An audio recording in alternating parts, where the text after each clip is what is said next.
දරුවනි අපි සාකච්ඡා කරා ඉස්සරලා වීඩියෝ එකේදී මේ කැෆේන් ගැන. එතකොට කැෆේන් වල අපි විශේෂයෙන්ම කැෆේන් කියලා කියන්නේ මේ සංසුද්ධ කැෆේන සුදු පාට ස්පටිකීයයි. ස්පටිකයක් කියලා කියන්නේ අපිට කුඩු විදිහට මේ කැෆේන් ගන්න පුළුවන්. හරි. දැන් කැෆේන් වල ප්‍රයෝජන මොනවද? ඔව් විශේෂයෙන්ම මේ උත්තේජක ඖෂධ. ඒ වගේම ඔය උත්තේජන බීම වර්ග නේද? සාමාන්‍ය බීවට පස්සේ අලියගේ ශක්තිය එනවා, යෝධයගේ ශක්තිය එනවා, රයිනෝසිරස්ගේ ශක්තිය එනවා, හරස් පස් දෙනෙක්ගේ ශක්තිය එනවා, යෝධය බල යෝධ ශක්තිය එනවා. මේ වගේ මේ ඇඩ්වර්ටයිස්මන්ට් යන විවිධ ශක්තිජනක පාන වලට මේ කැෆේන් යොදා ගන්නවා. ඒ වගේම තමයි විවිධ ඖෂධ නිෂ්පාදනයේදීත් කැෆේන් කියන එක ඊටාම වැදගත් කාර්යයක් ඉෂ්ට කරනවා. ඒ වගේම තමයි මේ ඔය උත්තේජක හා සම්බන්ධ බොහොමයක් දේවල් වලදී මේ කැෆේන් කියන කෙනා සම්බන්ධ වෙනවා. එතකොට මේ කැෆේන් ගත්තොත් එහෙනම් පුතේ මේක සුදු පාට ස්පටිකයක් මේකට ආවේනික ගන්ධයක් තියෙනවා. රයිට්. එතකොට තේකොළ ගත්තොත් එහෙම මේ තේකොළ වල කැෆේන් වලට අමතරව ටැනින් වගේ ද්‍රව්‍ය තියෙනවා කියලා කිව්වම. හරි. එතකොට මේ ටැනින් මැනන් කියන්නේ මේවත් ද්විතීයික පරිවෘතය. එතකොට අපි ඔයාලට මතක ඇති මේ සෝඩියම් කාබනේට් විශේෂයෙන් බාෂ්මික සෝඩියම් කාබනේට් ද්‍රාවණයක් අපි තේකොළ වලට දාලා තේ ද්‍රාවණය සාදා ගත්තා. ඒ පුතේ බාෂ්මික සෝඩියම් කාබනේට් වල තියෙන ප්‍රයෝජනය මොකද්ද? ඔය ටැනින් ඩයික්ලෝරෝමෙතේන් වලට එන එක වළක්වා ගැනීමට තමයි අපිට මේ බාෂ්මික සෝඩියම් කාබනේට් අපි ද්‍රාවණයකට තේකොළ දමලා තේ ද්‍රාවණය හදාගත්තේ. හරි. එහෙනම් මේ බාෂ්මික සෝඩියම් කාබනේට් වල බලාපොරොත්තුව තමයි ටැනින් වගේ වෙනත් ද්විතීයික පරිවෘතජ පැමිණීම වැළැක්වීමට. රයිට්. එතකොට අපි කිව්වා මේ ටැනින් වගේ කට්ටියගේ මේ සෝඩියම් ලවණය හැදිලා ජලීය ද්‍රාවණය තුල දිය වෙනවා. එතකොට මේක මේ ඩයික්ලෝරෝමෙතේන් වලට එන්නේ නැහැ. හරි. ඉතිරි කොටස අවක්ෂේප වෙනවා. ඒ අවක්ෂේප වෙන කොටස ඉවත් වෙලා යනවා. හරි. ටැනින් වල සෝඩියම් ලවණ හැදුනොත් එහෙම හැදෙන ද්‍රව්‍ය වල සෝඩියම් ලවණ වගේ දෙයක් හැදුනොත් එහෙම මේවා ජලයේ දිය වෙලා යනවා. මේවා ඩයික්ලෝරෝමෙතේන් වලට එන්නේ නැහැ. හරි. ඒ වගේම තමයි අවක්ෂේප හැදුනොත් ඒ අවක්ෂේප පෙරිලා ඉවත් වෙලා යනවා.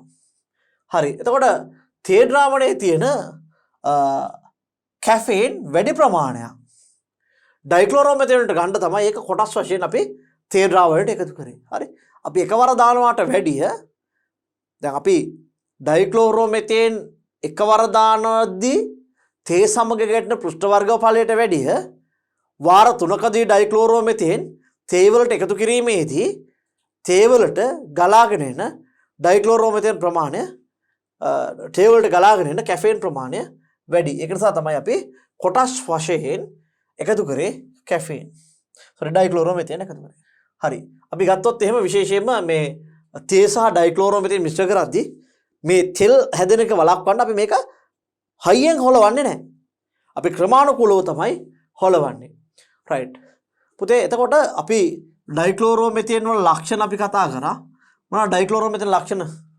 වාෂ්පශීලී, ජලයට වඩා හොඳින් කැෆේන් දිය කර ගැනීමේ හැකියාවක් තියෙන්න ඕනේ. හැබැයි කැෆේන් සමග ප්‍රතික්‍රියා නොකළ යුතු වෙනවා. හරි. පුතේ අපි ගත්තොත් එහෙම විශේෂයෙන්ම මේ අපිට සංසුද්ධ සහ අසංසුද්ධ කැෆේන් තුනී ස්තර වර්ණයක ශිල්පෙන් විශ්ලේෂණය කරන ආකාරය මම ඔබට අපි තුනී ස්තර වර්ණයක ශිල්පයේ අර්ථයේදී මම කියලා දෙන්නම්. මේ තුනී ස්තර වර්ණයක ශිල්පයේදී අපිට සංයෝග දෙක සංසන්දනය කරන්න හැකියාව තියෙනවා.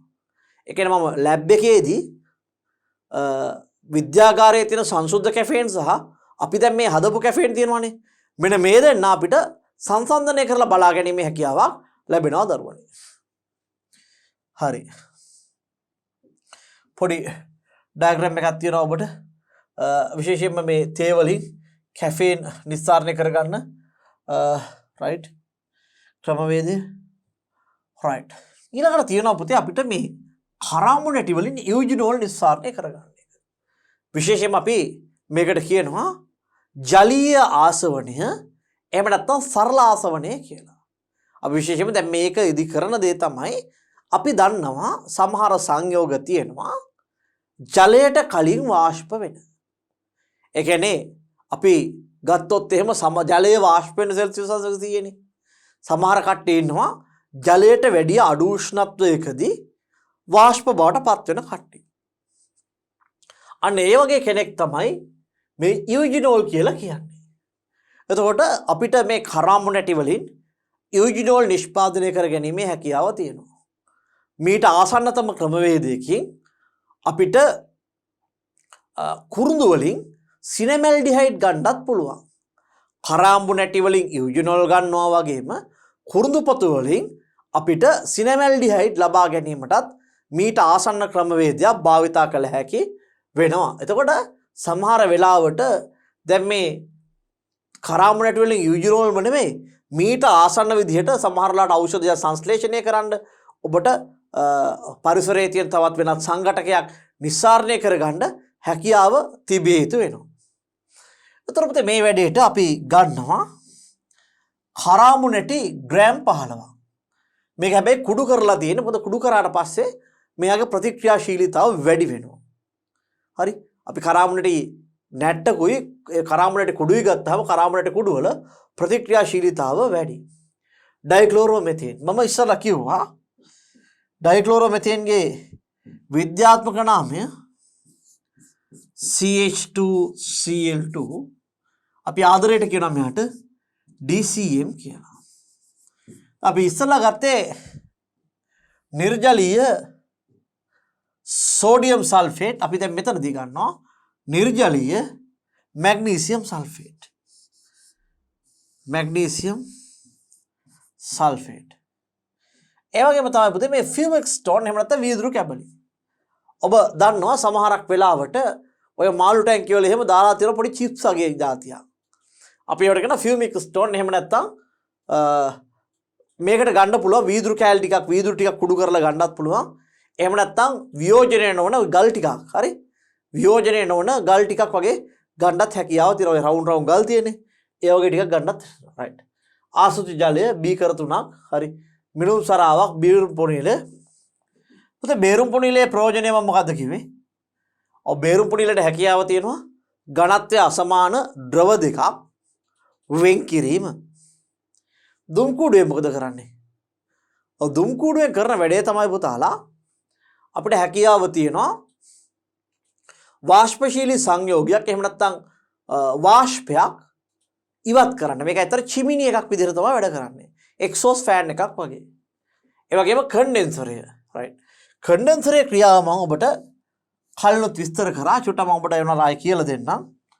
අපි ගත්තොත් එහෙම පුතේ මේ මැග්නීසියම් සල්ෆේට් ගන්න නිර්ජලීය මැග්නීසියම් සල්ෆේට් ගන්න මොනවා කරන්නද? ඔව්. නිර්ජලීය මැග්නීසියම් සල්ෆේට් ගන්න ජල බිඳු උරා ගන්නම තමයි.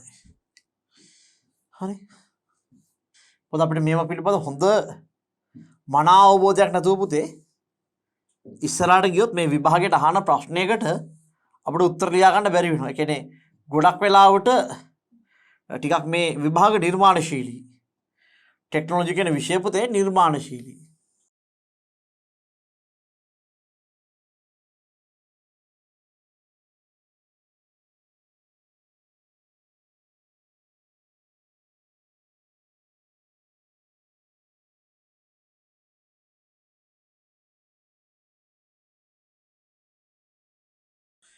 මෙන්න මේකේ තව චූටි බට කෑලි දෙකක් තියෙනවා හයි කරලා මේ වගේ.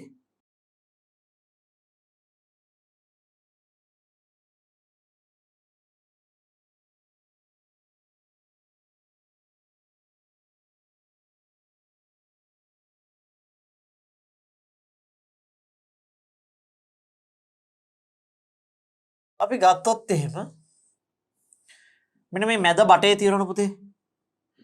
මෙන්න මේ මැද බටේ තියෙන්නේ මැද බටයක් තියෙන්නේ මේක තියෙන්නේ හිමාලය රැගෙන යන්න.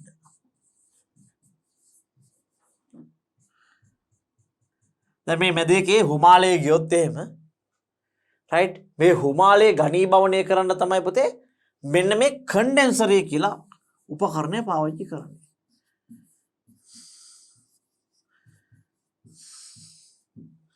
හරි. අපි මොකද කරන්නේ මෙන්න මේකට දැන් මම මේ පැත්තේ වතුර දැම්මොත් මේන වතුර ටික පට් ගාලා මෙතන බහැලා යනවා නේද? එතකොට මේකේ වතුර පිරීමක් සිද්ධ වෙයිද කවදාවත්? නෑ, පිරෙන්නේ නෑ. ඒක නිසා මම මොකද කරන්නේ? මෙන්න මේකට වතුර පුරවනවා. මෙන්න මේ දිශාවෙන් වතුර පුරවනවා. සීතල ජලය මම පුරවනවා මේ පැත්තේ.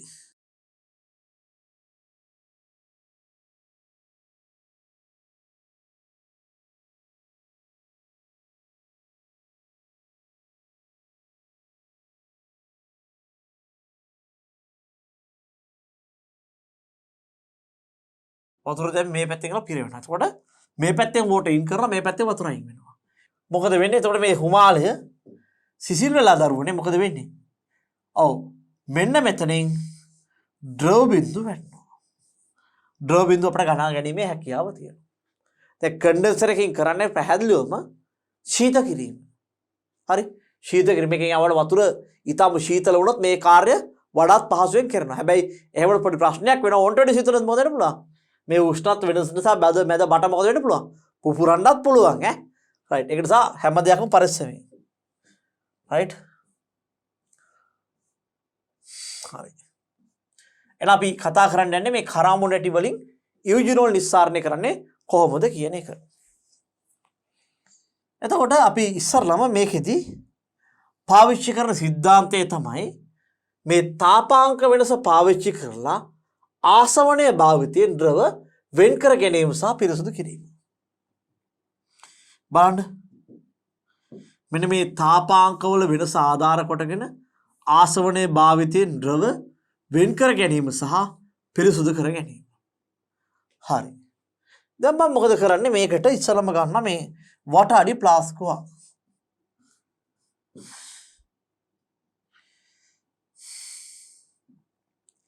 අපි හිතමු මෙන්න මෙහෙම වට අඩි කළු වර්ණයෙන් ගමු අපි.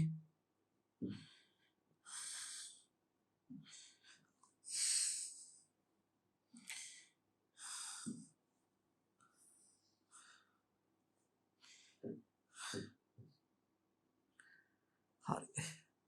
වට අඩි ප්ලාස්කුවක් ගත්තා. අරගෙන මේකට මම දානවා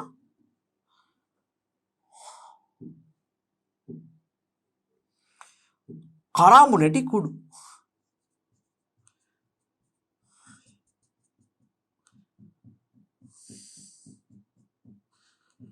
දාලා මේකට මම දානවා මේ ෆියුමික් ස්ටෝන්. එහෙම නැත්නම් වීදුරු කෑලි කිහිපයක්. මේකට මම දානවා වීදුරු කෑලි මෙහෙම දානවා. ෆියුමික් ස්ටෝන්. දැන් මේකේ තියෙනවා කරාමුණටි කුඩු.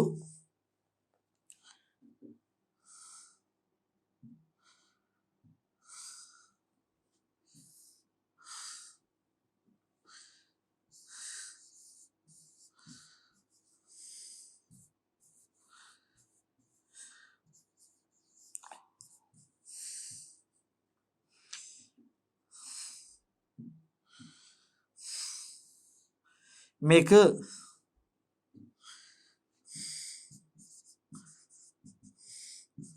ෆියුමික් ස්ටෝන් එහෙම නැත්නම් වීදුරු කැබලි නැත්නම් ගල් ගැට ටිකක් දාන්නත් පුළුවන් ඈ. රයිට්. දාලා මම මේකට දානවා පුතේ ජලය එකතු කරනවා. මෙච්චර වැඩි ජලය. හරි. මේකට ජලය ටිකක් එකතු කරනවා. වැඩිනේ. හරි එකතු කරනවා.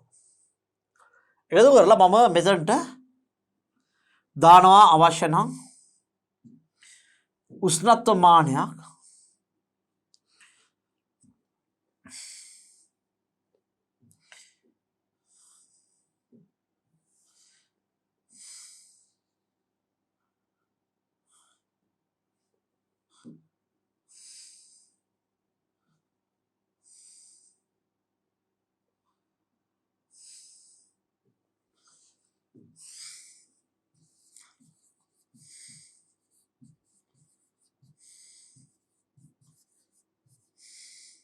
උෂ්ණත්ව මානයක් දානවා.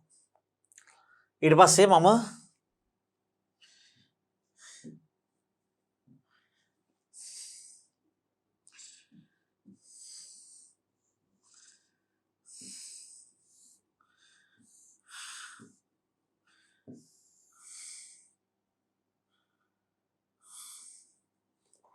මේක මෙතන සීල් කරලා තියෙන්නේ.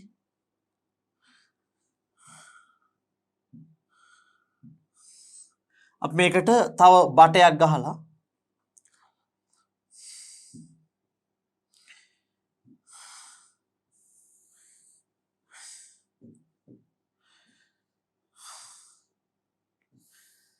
මෙන්න මේ චුට්ටක් උඩින් බටේ ගහන්නේ. මේ ද්‍රවයේ කෑවෙන්න එහෙම නෙමෙයි අපි ගහන්නේ, මේ ඊට උඩින් ගහන්නේ. හේතුව මට ඉවත් කරගන්න ඕනේ ජලය නෙමෙයි හුමාලය. රයිට්. දැන් මම මේකට කරාබුනටි කුඩු දැම්මා. ෆියුමික් ස්ටෝන් දැම්මා, ජලය දැම්මා. දාලා මෙහෙම බටයක් ගහගෙන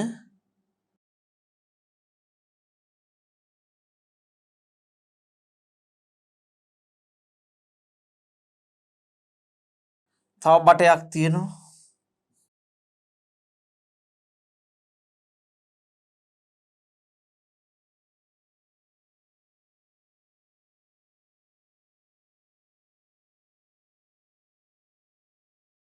අපි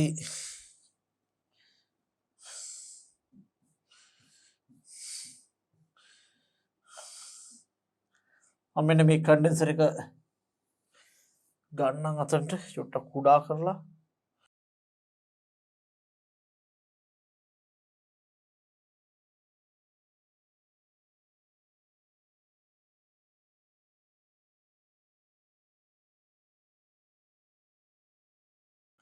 මම මෙතන කන්ඩෙන්සර් එකක් හයි කරනවා. ඒ වගේම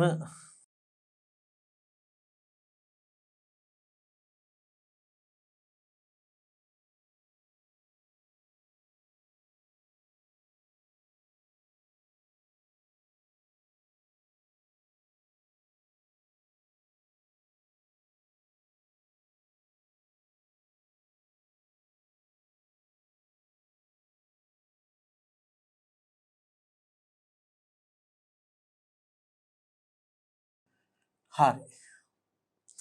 මෙහෙම රයිට්. මේක තමයි ඇටෝම. දැන් මම මෙන්න මෙයාව රත් කරනවා. බන්සන් දැල්ලකින් මෙයාව රත් කරනවා. මේක රත් කරනවා. රයිට්. දැන් මේ ඇටෝම තමයි තියෙන්නේ. හරි. මේකට අපි ලිබික් කන්ඩෙන්සර් කියලා කියනවා. මෙන්න මේකට අපි හයි කර මේ L වගේ ෂේප් එකට අපි කියනවා උපයුක්තය කියලා. උපයුක්තය නේ. මේකට කියනවා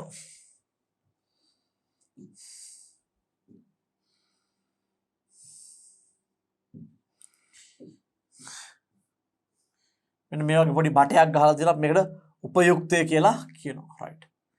එතකොට අපි ගත්තොත් එහෙම මෙන්න මෙයාට දැන් මෙයාව අපි රත් කරනවා. රත් කරද්දි පුතේ ජලය නටන උෂ්ණත්වයට කලින්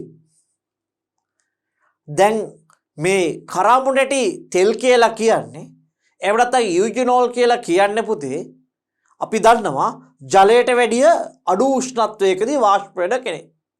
ජලයේ වාෂ්ප වෙන්න කලින් අඩු උෂ්ණත්වයකදී වාෂ්ප වෙන කෙනෙක් තමයි දරුවනේ මෙන්න මේ යූජිනෝල් කියලා කියන්නේ. එවනම් මේ යූජිනෝල් වාෂ්ප වෙන්න ගන්නවා. හැබැයි මෙන්න මේ මතු පිටින් පුතේ ජලය නටන්න කලින් වාෂ්පීකරණය නෙමෙයි වාෂ්පීභවණයෙන් ජලාංශුත් යන්න පුළුවන්. මොනවාද යන්නේ පුතේ? ජලයට වැඩිය නටන උෂ්ණත්වයට වැඩිය අඩු උෂ්ණත්වයකදී මොකද වෙන්න පුළුවන්? ජලයේ නටන උෂ්ණත්වයට වැඩිය අඩු උෂ්ණත්වයකදී මේකේ යන්න පුළුවන් යූජිනෝල් වාෂ්පය.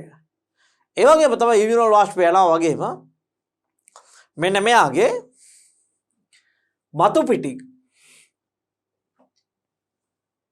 මෙන්න මේ මතු පිට ද්‍රව පෘෂ්ඨයෙන් යන්න පුළුවන් වාෂ්පී භවණයනොත් ජල බිඳුව. දැන් මේ ජල බිඳුව අතර ජලය තියෙන්නත් පුළුවන්. මෙන්න මේ යූජිනෝල් තියෙන්නත් පුළුවන්. හරි. දැන් අපි මෙහෙම කරගෙන යද්දි මම මේ උෂ්ණත්ව මානය තියෙන්නේ හැම වෙලාවෙම උෂ්ණත්වය මේ යූජිනෝල් වල වාෂ්ප වන උෂ්ණත්වයට ආසන්නයේ තබාගත යුතුයි. චුට්ටක් සෙල්සියස් 2 විතර. එහෙම නැත්නම් ඊට වැඩිය ගොඩක් වැඩි වුණොත් එහෙනම් මොකද වෙන්නේ? ඔව් ජලය වාෂ්පීභවනය වෙන ප්‍රමාණය වැඩි. ඇයි දැන් වාෂ්පීභවනය වෙන්න මතු පිට අංශුවකට චාලක ශක්තිය වැඩි වෙච්ච ගමන් යා වාෂ්පීභවනය වෙනවා. ඒක නිසා උෂ්ණත්ව මානය මගින් අපි මේ යුජිනෝල් වාෂ්ප වීමට සුදුසු උෂ්ණත්වයක මෙන්න මේ වටාඩි ප්ලාස්කුව පවත්වා ගන්නවා. මේක වටාඩි ප්ලාස්කුව. රයිට්. එතකොට දැන් මේකට අපි ෆියුමික් ස්ටෝන් දැම්මේ. ෆියුමික් ස්ටෝන් දාන එකේ බලාපොරොත්තු දෙකක් තියෙනවා පුතේ. පළවෙනි එක තමයි මේ කරාමණටි කුඩු ඉහළට වෙසවීම නවත්තන එක. දැන් අපි තේ කොළ දාලා ඒකට වතුර දාලා නැටෙවුවොත් මොකද වෙන්නේ? උඩට තේ කොළ විසිරෙනවා නේද? අන්න ඒ ගතිය නැති කරන්න. ඒ කියන්නේ ඉහළට කරාමණටි කුඩු විසීම වැළැක්වීම පළවෙනි අරමුණ. දෙවෙනි අරමුණ තමයි මෙන්න මේ වටාඩි ප්ලාස්කුව පුරාවටම උෂ්ණත්වය ඒකාකාරව පතුරවන එක. එකක් තමයි වටාඩි ප්ලාස්කුව පුරාවටම උෂ්ණත්වය ඒකාකාරව පතුරවන එක. දෙවෙනි එක තමයි මෙන්න මේ කරාමණටි කුඩු ඉහළට විසවීම වැළැක්වීම. දැන් අපි ගත්තොත් එහෙම මෙන්න මෙයාගේ මේ කන්ඩෙන්සර් එකේ කාර්යය තමයි අපි කන්ඩෙන්සර් එකේ ජලය ඇතුල් කරන්න මෙන්න මේ පැත්තෙන්. හේතුව තමයි මේ පහලින් ඇතුල් කිරීමේදී සම්පූර්ණම කන්ඩෙන්සරය ලිබික් කන්ඩෙන්සරය ජලයෙන් පිරීලා මේ පහලෙන් ජලය ඇතුල් කරද්දී පුතේ මෙන්න මේ සම්පූර්ණ ලිබික් කන්ඩෙන්සරය ජලයෙන් පිරීලා වැඩි හුමාල ප්‍රමාණයක් ද්‍රව බවට පත් කිරීමේ හැකියාව තියෙනවා. ජලය වැඩි ප්‍රමාණයක් හුමාලය සමග ගැටලා නැත්නම් හුමාලය රැගෙන යන බටේ සමග ගැටි වැඩි හුමාල ප්‍රමාණයක් ඝනීභවනය කිරීමට හැකියාව තියෙනවා පහලින් ජලය ඇතුල් කරොත්. ඉහළින් ඇතුල් කරොත් මොකද වෙන්නේ? මේ ලිබික් කන්ඩෙන්සරේ ජලයෙන් පිරීමකින් තොරව ඉහළින් වතුර ඇතුල් කරොත් ලිබික් කන්ඩෙන්සරේ ජලයේ පිරීමකින් තොරව ජලය ඉවත් වෙලා යන නිසා ඝනීභවන කාර්යය නිසි පරිදි සිද්ධ වෙන්නේ නැහැ. හරි. එතන අපි ඉස්සරහට යමු බලන්න. දැන් ඔන්න මම මෙන්න මේකෙන් හදාගත්තා පොඩි ආශ්‍රිතයක්. මේකට අපි කියන ආශ්‍රිතය කියලා.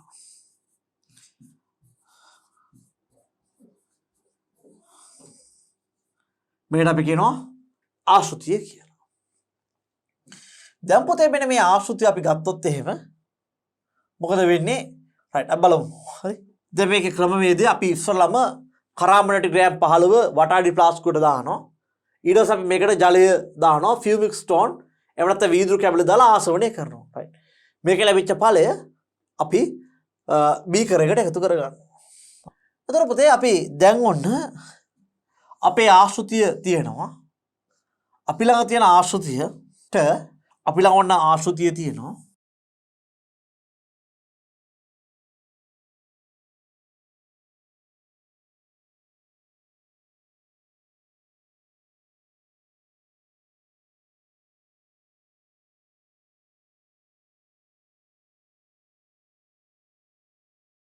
මෙන්න මෙහෙම ආශ්‍රිතය තියෙනවා. මම මේ පරීක්ෂණය සඳහා ගන්නවා ඩයික්ලෝරෝමෙතින් 45. ඩයික්ලෝරෝමෙතින් මිලිලීටර් 45ක් ගන්නවා මෙන්න මේ පරීක්ෂණය සඳහා.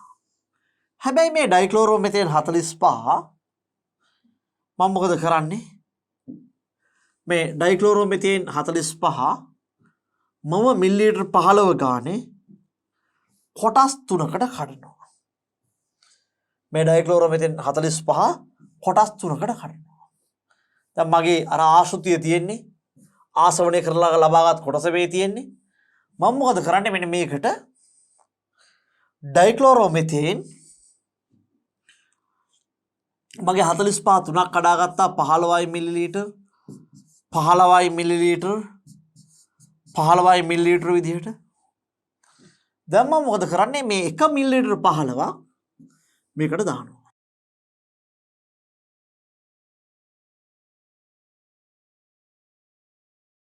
ඔන්න දැම්මා. දාලා මෙන්න මෙයාව මම දානවා බේරුම් පුණියලයකට.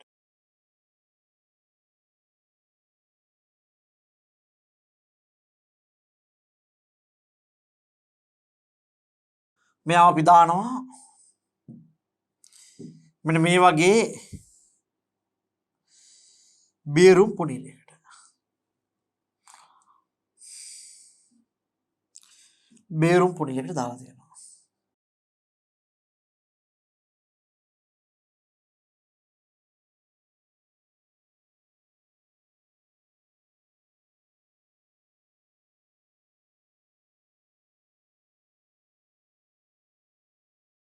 දැන් මම මොකද කරන්නේ? මෙන්න මෙයාව මේකට දානවා. මෙයාව මේකට දාද්දී දාලා මේකට අපි කියනවා බේරුම් පුනිල කියලා පුතා. බේරුම් පුනිල මේකට කියන අපි බේරුම් පුනිලය කියලා.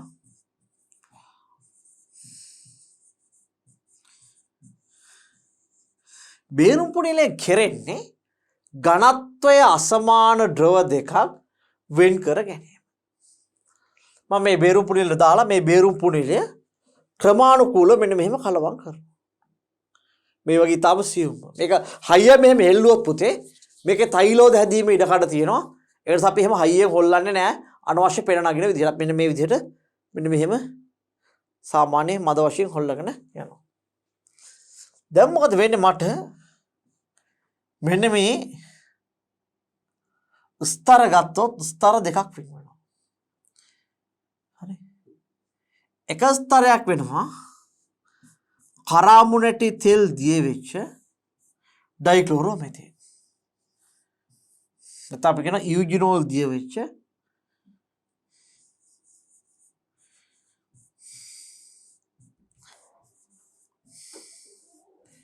යූජිනෝල් දිය වූ ඩයික්ලෝරෝමෙතේන්. උඩ තියෙනවා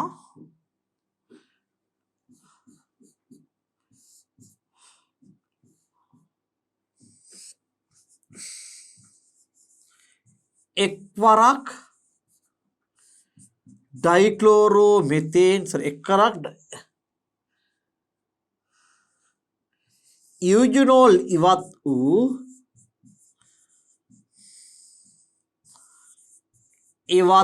වූ ආශ්‍රිතය.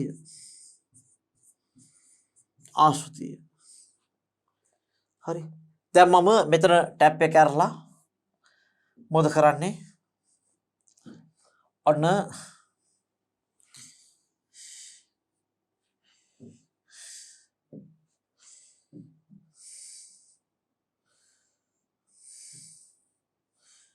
මේ භාජනයට මේකෙන්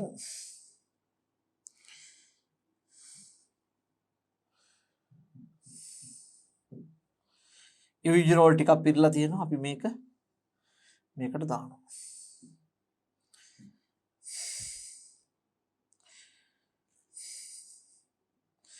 දැන් ඔන්න මේකේ තියෙනවා මොනවද? යූජිනෝල් දිය වෙච්ච ඩයික්ලෝරෝමෙතේන්. හරි. යූජිනෝල් දිය වෙච්ච ඩයික්ලෝරෝමෙතේන්. දැන් මොකද වෙන්නේ? මේ ටික අයින් වුණානේ පුතේ. මේ ටික අයින් වුණා. හරි. උඩ තිබ්බ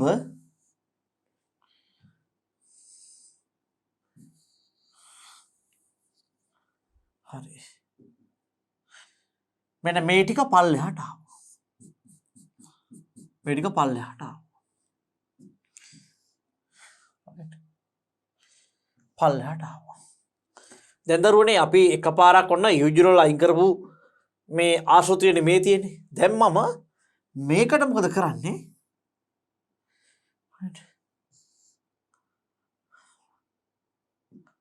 මම මේකට මේක අයින් කරලා ඉන්නම්. දැන් මෙයාගෙන් ප්‍රයෝජනයක් නැහැ අපිට.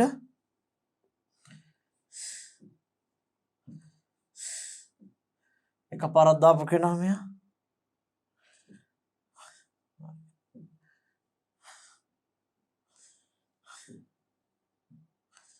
වැඩක් නැහැ මෙයාලගේ. දැන් අපි මෙන්න මෙයාව මෙන්න මේක දානවා මේකට. හරි. ආශ්‍රිතයට දානවා. දාලා මෙයාව මම මොකද කරන්නේ? මෙයාව මම කලවම් කරනවා. මෙන්න මෙහෙම මෙයාව ක්‍රමානුකූලව කලවම් කරනවා. දැන් ඔන්න මම දැන් මේ දෙවෙනි අලුත් ඩයික්ලෝරෝමෙතේන් 15. දාලා මම ටිකක් වෙලා තියද්දි මට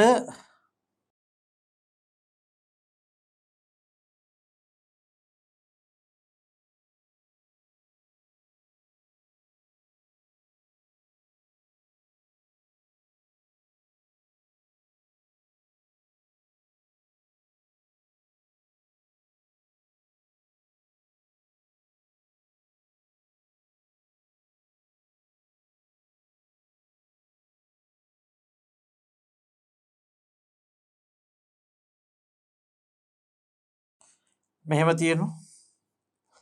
දැන් මේකේ මොකද වෙන්නේ? ආය පාරක් ටික වෙලාවක් තියෙද්දි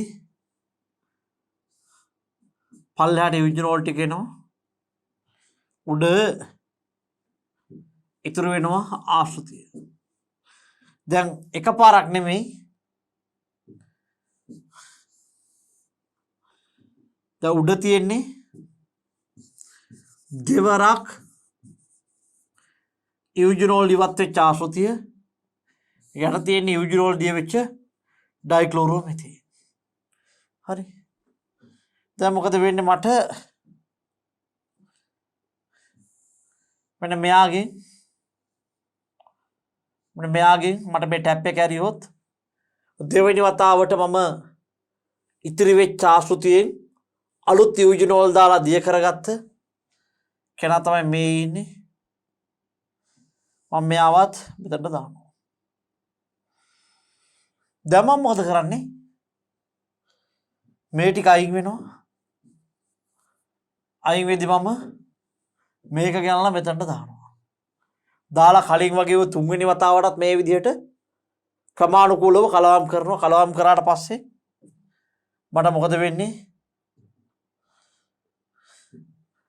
තුන්වෙනි වතාවට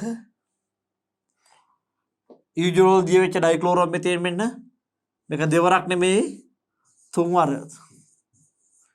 යුජිනෝල් ඉවත් කරගත්ත ආශ්‍රිතය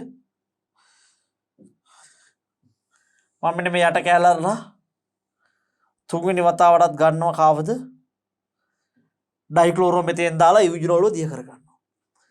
ආශ්‍රිතයට ඩයික්ලෝරෝමෙතේන් දා ගන්නවා. හරි. යුජිනෝල් තුල ඩයික්ලෝරෝමෙතේන් තුල යුජිනෝල් දිය වෙනවා. ඒක එළියට ගන්නවා. අලුත් ඩයික්ලෝරෝමෙතේන් ටිකක් දානවා. ක්‍රමානුකූලව කලවම් කරනවා. ආශ්‍රිතයෙන් ආය පාරක් තව යුජිනෝල් ටිකක් දිය කර ගන්නවා.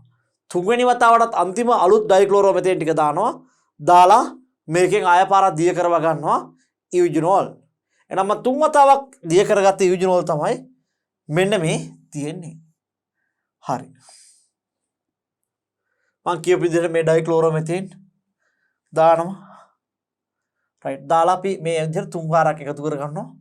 දැන් මෙයා තමයි අපි ළඟ තියෙන්නේ. රයිට්. මේ තියෙන්නේ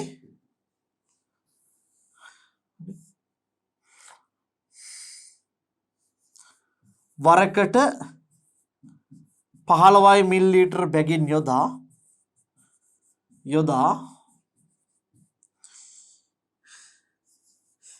යුජිනෝල් ආශ්‍රිතයෙන්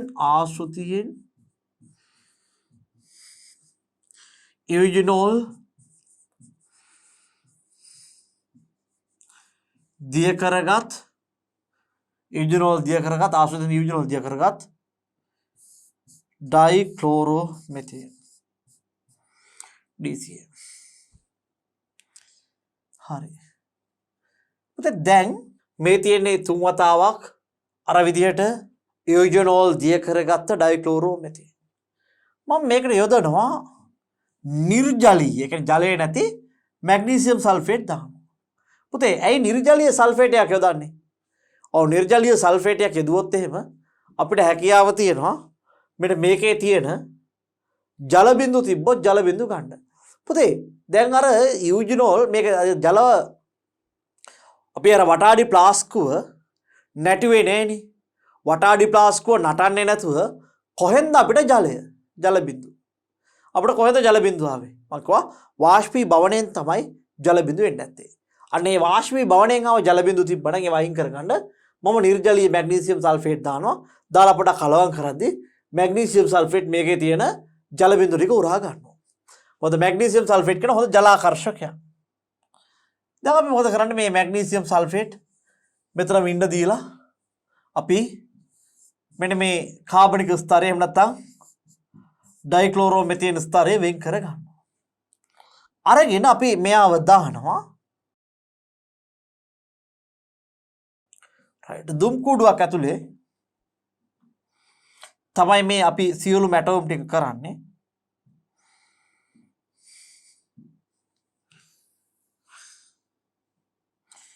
දුම් කූඩුවක් ඇතුලේ තමයි අපි මේ සියලු මැටෝ කිරීම කරන්නේ. අපි දුම් කූඩුවෙන්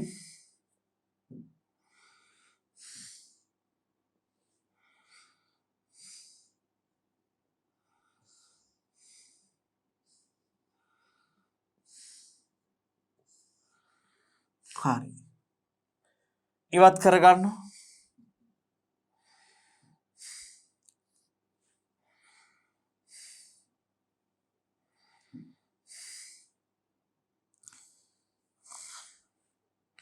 අපි ගත්තොත්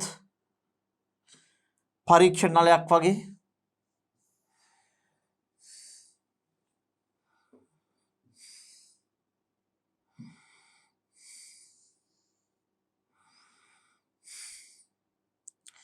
මේ පරීක්ෂණ නලය තුල තමයි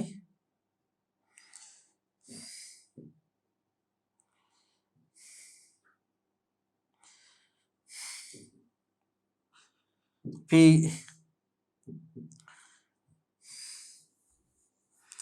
යූජිනෝල් දිය කරගත්ත ඩයික්ලෝරෝමෙතේන් තියෙන්න පුළුවන්. අපි මේකට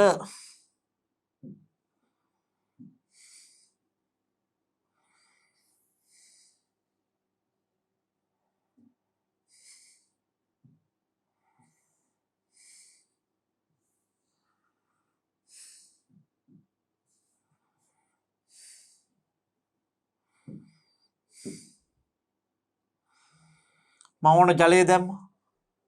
දැන් මේ ඩයික්ලෝරෝමෙතේන් දිය වෙච්ච යූජිනෝල්ට වැඩිය වැඩි මට්ටමකට මම ජලය දාලා තියෙන්නේ. හරි මේ ජල මට්ටම මීට වැඩිය වැඩි වෙන්න ඕනේ. මම මෙන්න මෙයාව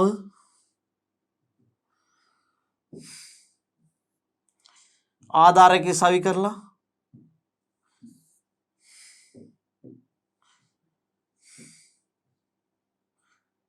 මේවා තියෙනවා. දැන් මම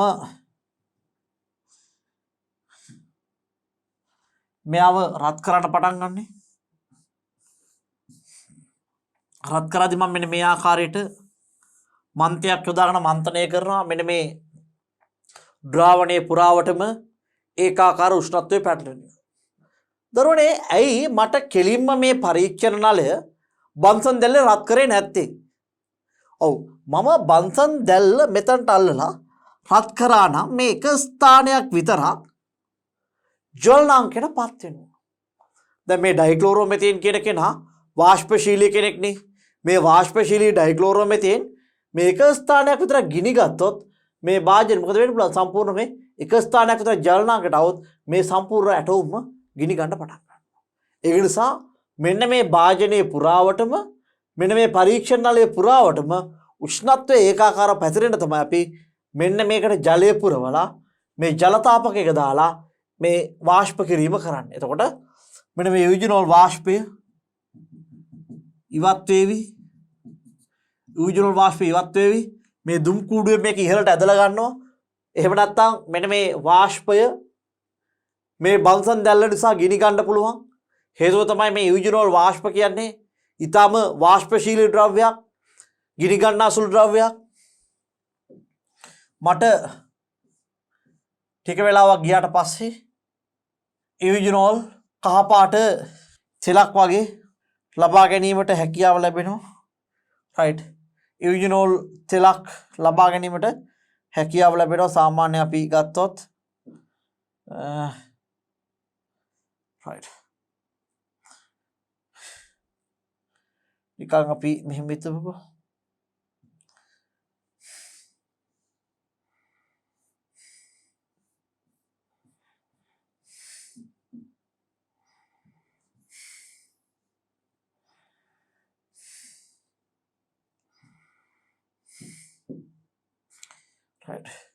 මෙන්න මේ වගේ තෙලක් විදිහට තමයි අපිට දක්නට ලැබෙන්නේ. රයිට් කහ පාට තෙලක්. එතන අපි ගත්තොත් මේ යූජිනෝල් නියම යූජිනෝල් දෙක බලා ගන්න මට තුනී ස්තර වර්ගයේ ශිල්පයේ විද්‍යාගාරයේ තියෙන යූජිනෝල් සහ අපි මේ නිෂ්පාදනය කරපු යූජිනෝල් කියන දෙන්න සංසන්දනය කරලා බැලීමේ හැකියාව තියෙනවා. රයිට්. එතකොට අපි සාමාන්‍යයෙන් කරන දේ තමයි පුතේ මෙන්න මෙහෙම පරීක්ෂාව. මෙන්න මේ වගේ තුනී ස්තරයක් කියලා තුනී ස්තරය හදන හැටි මම ඉස්සරහට කියලා දෙන්නම්. තුනී ස්තරයක් අරගෙන මේකේ මම පැන්සල් ඉරිදයක් ඇද ගන්නවා මෙහෙම.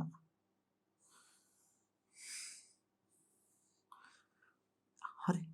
පැන්සල් ඉරිදයක් ඇද ගන්නවා මේ ආකාරයට. ඇදගෙන මම අපි නිස්සාරණය කරපු යූජිනෝල් බිඳුවක් මෙහෙම තියෙනවා.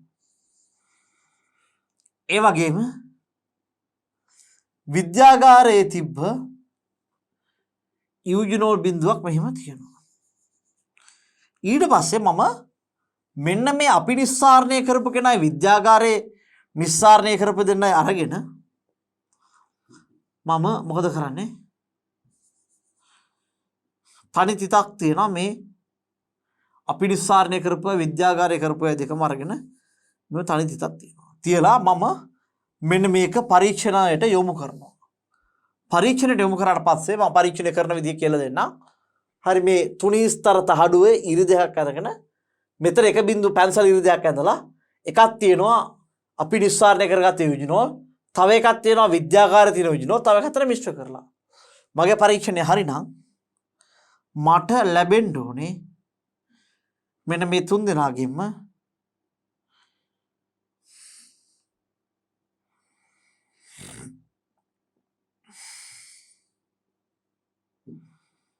එකම උසකින් තිත්.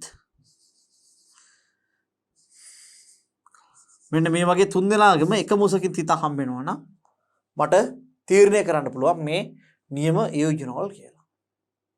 හරි රයිට්. එතකොට පුතේ අපි ගත්තොත් එහෙම මෙන්න මේ කහ පාට ආවේනික ගන්ධයෙන් යුත් යූජිනෝල් තෙල අපිට හඳුනා ගැනීමේ හැකියාවක් තියෙනවා. රයිට්. තුනී ස්තර වර්ණයේ ශිල්පික අපිට මේක සංශුද්ධතාව තීරණය කරන්න පුළුවන්. එතකොට මේ අපිට ජල බින්දි අයින් කරන්න මැග්නීසියම් සල්ෆේට් පාවිච්චි කරා. නිර්ජලීය මැග්නීසියම් සල්ෆේට්. හරි. පුතේ අපි ඔය උපකරණ ටික විද්‍යාගාරයේදී පරිසරයට නිරාවරණය කරලා තිබිය යුතුයි. විශේෂයෙන්ම මේක අනිවාර්ය වෙන්නේ නැත්තම් පීඩනය වැඩි වුණොත් එහෙම උපකරණ පුපුරනවා. ඒක තමයි මේ උපකරණ වායු ගෝලයට නිරාවරණය වෙන්න තියෙන්න ඕනේ හොඳින්. හරි. අපි මේකට ජලීය ආසවණය එහෙම නැත්නම් සරල ආසවණය විදිහට හඳුන්වනවා. මේ ක්‍රමයට අපි කියන ජලීය ආසවණය එහෙම නැත්නම් සරල ආසවණය කියලාත් හඳුන්වනවා. දැන් මේ යූජිනෝල් වල ප්‍රයෝජන මොනවද? ඔව් විශේෂයෙන්ම විවිධ තෙල් වර්ග හදන්න ගන්නවා. ඒ වගේම දන්තාලේප සඳහා අපි දන්නා කරාමුණටි තෙල් පාවිච්චි වෙනවා. රයිට්. විවිධ ඖෂධ නිෂ්පාදනයේට ඒ වගේම දන්තාලේප නිෂ්පාදනයේට මේ යූජිනෝල් පාවිච්චි වෙනවා. දැන් අපි බලමු පරීක්ෂණ දෙකක් විතර සාකච්ඡා කරපු නිසා ලංකාවේ වගා කරන ශාක වලින් නිස්සාරණය කරන මේ වාෂ්පශීලී සංයෝගවල ප්‍රධාන සංඝටකයි ඒ වගේ බලපෑම සහ භාවිතයි. අපි දන්නවා පැංගිරි තෙල්. මේවාගේ තියෙන ප්‍රධානම සංඝටකය තමයි පුතේ ජෙරනියෝල්. කියව බලන්න පැංගිරි තෙල් වල ප්‍රධාන වශයෙන් තියෙනවා කවුද? ජෙරනියෝල්. කරාඹුණට තෙල් වල තියෙනවා ප්‍රධාන වශයෙන් යූජිනෝල්. කරාඹුණට වල තියෙනවා මොනවද පුතේ? යූජිනෝල්. කුරුඳු කියන්නේ සිනමන්නේ. සිනමන් වල තියෙනවා සිනමැල්ඩිහයිඩ්. සිනමන් වල තියෙනවා මොකද පුතේ? සිනමැල්ඩිහයිඩ්. සේර තෙල් වල තියෙනවා සිට්‍රල්. පැංගිරි තෙල් වල ජෙරනියෝල්, කරාඹුණට තෙල් වල යූජිනෝල්, කුරුඳු තෙල් වල සිනමැල්ඩිහයිඩ්, සේර තෙල් වල සිට්‍රල්. පැංගිරි තෙල් වල ජෙරනියෝල්, කරාඹුණට තෙල් වල යූජිනෝල්, කුරුඳු තෙල් වල සිනමැල්ඩිහයිඩ්, සේර තෙල් වල සිට්‍රල්. පුතේ මේ පැංගිරි තෙල් කියන්නේ කෘමි විකර්ෂකයක්. කරාඹුණට කියන්නේ බැක්ටීරියා නාශකයක්. කුරුඳු තෙල් කියන්නේ විශේෂයෙන්ම රසකාරකයක්, ඒ වගේම ඖෂධීය ගුණයෙන් යුක්ත දෙයක්. සේර තෙල් කියලා කියන්නේ ආහාර රසකාරකයක්, ඒ වගේම කෘමි විකාශකයක්, බැක්ටීරියා නාශකයක්. පැඟිරි තෙල් කියන්නේ කෘමි විකාශක. අපි ගාන නේද පැඟිරි තෙල් මදුරුව පන්නන්න එහෙම. රයිට්. එතකොට කරාමුණට තිකලන හොඳ බැක්ටීරියා නාශකයක්. කුරුඳු තෙල් කියන්නේ අපි කුරුඳු ආහාර රස ගන්නවන්න දානවා. ඒ වගේම මේ කුරුඳු වල ඖෂධීය ගුණයකුත් තියෙනවා. සේර තෙල් ගත්තොත් සේර තෙල් රසකාරකයක්, කෘමි විකාශකයක් වගේම බැක්ටීරියා නාශක ගුණයක් තියෙනවා. ඒ කියන්නේ සේර තෙල් වල මේ කියන ගුණාංග තුනම තියෙනවා. එතකොට පුතේ අපි ගත්තොත් මේ පැඟිරි තෙල් ප්‍රධාන වශයෙන්ම කෘමි විකාශක ආලේප ඖෂධ නිෂ්පාදනය කරනවා. කරාමුණට තෙල් දන්තාලේප සහ රසකාරක වලට ගන්නවා. කුරුඳු තෙලුත් කරාමුණට තෙල් වගේමයි රසකාරක සහ දන්තාලේප නිෂ්පාදන කුරුඳු තෙලුත් පාවිච්චි කරනවා. සේර තෙල් විශේෂයෙන්ම ඔය කුළුබඩු ආශ්‍රිත නිෂ්පාදන වලදී පාවිච්චි කරනවා. මේ වගේ පාඩම් තියෙන්න ඕනේ පුතේ. එතන අපි ගත්තොත් මේ ඉඟුරු තෙල් මේකේ තියෙනවා මේ සින්ජිබරින් කියන කෙනා විශේෂයෙන්ම ඉඟුරු රස ඇති ඔය බිස්කට් වර්ග දේවල් හදන්න පාවිච්චි කරනවා. ඒක ඖෂධයක් සහ රසකාරකයක් වෙනවා. ලැවෙන්ඩර් කියන කෙනා පුතේ සගන්ධ ද්‍රව්‍යයක්. විශේෂයෙන්ම ඔය සෙන්ට් වගේ එහෙම නැත්නම් සමහර වෙලාවට ඔය එයාර් ෆ්‍රෙෂ්නර් වගේ සුවඳ විලවුන් සඳහා පාවිච්චි කරන මේ ලැවෙන්ඩර්. එතකොට මේ ටී ට්‍රී තේ අපි ගත්තොත් එහෙම මේ තේ ගහෙන් ගන්න තෙල් අපි ගත්තොත් මේවා සගන්ධ ද්‍රව්‍යයක්, බැක්ටීරියා නාශකයක්. විශේෂයෙන්ම මූණේ ගාන ආලේපනවලදී පාවිච්චි වෙන විශේෂ බැක්ටීරියා නාශක ආලේපනවලදී. ජස්මින් අපි දන්නවා ලැවෙන්ඩර් වගේම ජස්මිනුත් සගන්ධ කාරකයක්, ඒවා සුවඳ කාරකයක්. මේවා සුවඳ විලවුන් සෙන්ට් එහෙම නැත්නම් අපි එයාර් ෆ්‍රෙෂනර් වාදී සුවඳ කාරණු ගන්නවා. ලැවෙන්ඩර්, ජස්මින් වගේම රෝස තෙල් ගත්තොත් මේ රෝස තෙල් වල තියෙන පුතේ සිට්‍රොනෙනෝල්. හරි. සිට්‍රොනෙලෝල්. මේවත් සගන්ධ ද්‍රව්‍ය රසකාරක. විශේෂයෙන්ම රෝස තෙල් වල මේ සගන්ධ ගතියට වැඩිය අමතර රසකාරක ගතියක් තියෙනවා. විශේෂයෙන්ම සුවඳ විලවුන් ඒ වගේම ආහාර රස ගැනීම සඳහා රෝස් තෙල් දානවා. ඔයාලා දැකලා තියෙන සමහර ලාවට ඔය ෆ්‍රයිඩ් රයිස් හදද්දී එහෙම සමහර මේවට රෝස් ඔයිල් එක එහෙනවා. ඒ වගේම ආයුර්වේද ඖෂධ වලටත් රෝස තෙල් ප්‍රයෝජනවත් වෙනවා. රෝස තෙල් වල ආයුර්වේද ගුණයකුත් තියෙනවා. රෝස තෙල් වල ආයුර්වේද ගුණයකුත් තියෙනවා පුතේ. සුදු හඳුන් ගත්තොත් මේ සුදු හඳුන් කියන කෙනා මේ ලැවෙන්ඩර්, ජස්මින් වගේම කෙනෙක් මෙයත් සගන්ධ කාරකයක්. ඒ වගේම සුවඳ විලවුන් සහ ඖෂධ නිෂ්පාදනයට පාවිච්චි වෙනවා. දැන් අපිට මතකද බලමු. පැඟිරි තෙල් ජෙරනියෝල්, කරාමුණට තෙල් එයෝජිනෝල්, කුරුඳු තෙල් සිනමැල්ඩිහයිඩ්, සේර තෙල් සිට්‍රල්. මං කිව්වා සේර තෙල් වල රයිට් මේ තියෙන සියලු ගුණාංග ටික වගේ තියෙනවා. හරි. එතකොට කරාමුණට තෙල් කුරුඳු තෙලුයි රසකාරක විතරක් නෙවෙයි දන්තාලේප හදන්න ගන්නවා කිව්වා. පැඟිරි තෙල් ඖෂධ නිෂ්පාදනයට ඒ වගේම කෘමි විකාශක විතර ගන්නවා කිව්වා. සේර තෙල් කුළුබඩු නිෂ්පාදනයට ගන්නවා කියලා කිව්වා. හරි. එතකොට ඉඟුරු තෙල් අප්කා සින්ජිබරින් තියනවා කියලා, රෝස තෙල් වල සිට්‍රොනෝල් තියනවා කියලා කිව්වා. එතකොට ඉඟුරු තෙල් ආහාර රස ගන්නවා කියලා කිව්වා. ඒ වගේම මේ ලැවෙන්ඩර්, ජස්මින්, සුදු හඳුන් මේවා සුවඳ විලවුන් විදිහට ගන්නවා. හැබැයි සුදු හඳුන් විශේෂයෙන්ම ඖෂධයක් විදිහටත් ගන්නවා. රයිට්. ලැවෙන්ඩර්, ජස්මින්, රෝස තෙල්, සුදු හඳුන් මේ ඔක්කොම සුවඳ ද්‍රව්‍ය. මේවාගේ විශේෂයෙන්ම ඖෂධ විදිහට ගන්නවා රෝස තෙල් සහ සුදු හඳුන්. ඊට අමතරව රෝස තෙල් ආහාර රසකාරකයකුත් වෙනවා. හරි. මේවා නම් පාඩම් තියෙන්න ඕනේ අපට. අපි ඊළඟට කතා කරමු දරුවනේ මේ ලංකාවේ සගන්ධ තෙල් කර්මාන්තය. අපි දන්නවා ස්වභාවයෙන්ම ලංකාවේ විතරක් නෙමෙයි ලෝකේ විවිධ රටවල් වලට දායද වෙලා තියෙන සංයෝග නිසා මේ සංයෝග ප්‍රයෝජනට ගැනීම මිනිසා ඈත අතීතයේ සිටම කරගෙන ආවා. අද අපි දන්නවා මේ ආහාර රසව ගන්නවන්න විවිධ කුළුබඩු දාන්නවා. මේ ආසියාවේ ලංකාවේ කුළුබඩු වලට පුදුමාකාර ඉල්ලීමක් තියෙනවා.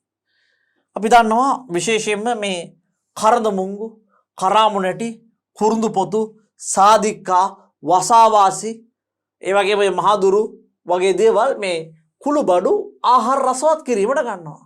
කරඳ මුංගු, කරාමුණටි, කුරුඳු පොතු, සාදික්කා, වසාවාසි, ඒ වගේට අමතරව අපි සමහරක් වෙලාවට ඔය කහ, ඉඟුරු වගේ දේවලුත් දානවා ආහාර රස ගන්නවට. එතකොට ආහාරයේ රසට අමතරව මේ වගේ තියෙන විස බීජ නාශක ගුණයක් නිසා මේවා බහුලව අපේ මුතුන් මිත්තෝ අතර ජනප්‍රිය වෙලා තිබ්බා. මේ වගේ රසයට අමතරව විස බීජ නාශක ගුණාංගයක් තියෙන නිසා මිනිස්සු මේවා පරිහරණය කරන්න පුරුදු වෙලා තිබ්බා. විශේෂයෙන්ම ඔය කහ ඉඟුරු වගේ දේවල් පාවිච්චි වෙන්න ගත්තා. ලංකාවේ මේ කුරුදු තෙල් නිස්සාරණය අවුරුදු 2000කටත් ඉස්සරලා කාලයක ඉඳලා කර බවට සාක්ෂි තියෙනවා. එතකොට මේ නිෂ්පාදනය කරපු සගන්ධ තෙල් ඊටම ගුණාත්මක බවින් ඉහළ නිසා පිටරැටියෝ ලංකාව හොයාගෙන ආවා. නේද? මේ ලංකාව හොයාගෙන ආවේ විශේෂයෙන්ම ලංකාවේ කුළුබඩු මේ දේශගුණික රටාවත් එක්ක ඊටම ප්‍රණීතයි, ඊටම සුවඳයි, ඊටම රසවත්. ඒක නිසා තමයි මේ විදේශිකයන් ලංකාව හොයාගෙන ආවේ මේ කුළුබඩු බෙලදී ගැනීම සඳහා. එතකොට කුරුදු තෙල් ලංකාවේ නිපදවන ප්‍රධාන ප්‍රදේශ තමයි විශේෂයෙන්ම අම්බලන්ගොඩ, මේ කරන්දෙනිය, බද්දේගම ප්‍රධාන වශයෙන් සලකන්න පුළුවන්. මේ කුරුදු තෙල් වල විශේෂත්වය තමයි අපිට කුරුදු ගහ නිශ්චිත පරිදි තලා ගන්න බැරි නම් අපිට පොතු ගැනීමේ ක්‍රියාවලිය තරම්ම සාර්ථකව කරගන්න බෑ. ඒ නිසා මේ කුරුදු තැලීමේ කර්මාන්තය ඊටාම අත්දැකීම් සහිතව කළ යුතු මේ අතේ හුරුව අවශ්‍ය කර්මාන්තයක්. ඒක නිසා දැන් වර්තමානයේදී අපනයන භෝග සංවර්ධන මණ්ඩලයේ එහෙම මේ කුරුදු තැලීම පුරුදු කරමින් යනවා කුරුදු හොඳින් වගා කරන ප්‍රදේශවල ඉන්න ජනතාවට. ඒ වගේම තමයි මේ සඳහා ඔය ගන්න තඹ උපකරණ එහෙම ටිකක් ගණන් නිසා දැන් එච්චර මේ කුරුදු තලන්න කට්ටිය තරම්ම කැමැත්තක් දක්වන්නේ නැහැ. හැබැයි හොඳ ආදායමක් ගන්න පුළුවන්. ඉතින් මේ කුරුදු කොළ පිරිසිදු කරලා වියලලා හුමාල ආසවණය. පිටතින් හුමාලය හදලා හුමාල ආසවණය කරනවා. ඉතින් මේ කුරුදු තෙල් හුමාල ආසවණයට මේ තඹ බොයිලර් තමයි පාවිච්චි කරගත්තේ. එතකොට මේ ඉයුජිනෝල් වගේ සංරචක මේ තමත් එක්ක ප්‍රතික්‍රියා කරලා සගන්ධ තෙල් අඳුරු පැහැයට හරවපු ගතියක් දක්නට ලැබිලා තියෙනවා. ඒ කියන්නේ අපි ගත්තොත් එහෙම මේ ඔය තම බොයිලරුවක සගන්ධ තෙල් නිෂ්පාදනය කරොත් මේවා ඉයුජිනල් එක ප්‍රතික්‍රියා කරලා සගන්ධ තෙල් වල පාට ටිකක් අඳුරු පාටක්, ඒ කියන්නේ ටිකක් අර සරු පාටක් හට හරවලා තියෙනවා. හරි.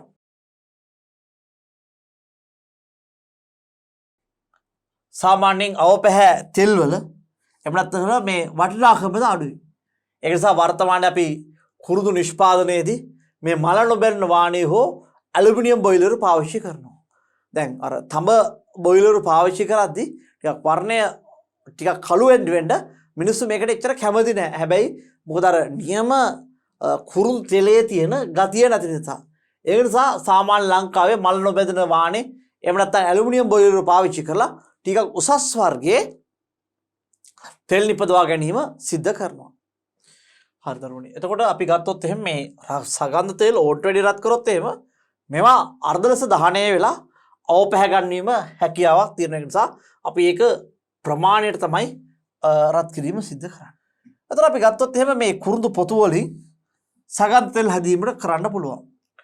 කුරුදු පොතු ආහාර රසකාරක ගන්න නිසා ඒකට ඉල්ලුම වැඩි. ඒක නිසා කුරුදු තෙල් නිස්සාරණය වැඩිපුර ගන්න පුතේ කුරුදු පොතු නෙමෙයි කුරුදු කොළ. එතකොට ලංකාවේ විශේෂයෙන්ම අපි ගත්තොත් එහෙම මේ හම්බන්තොට දිස්ත්‍රික්කයේ පැත්තට වෙන්න මේ පැංගිරි තෙල් කර්මාන්තය ඊටව ප්‍රචලිත වෙලා තියෙනවා.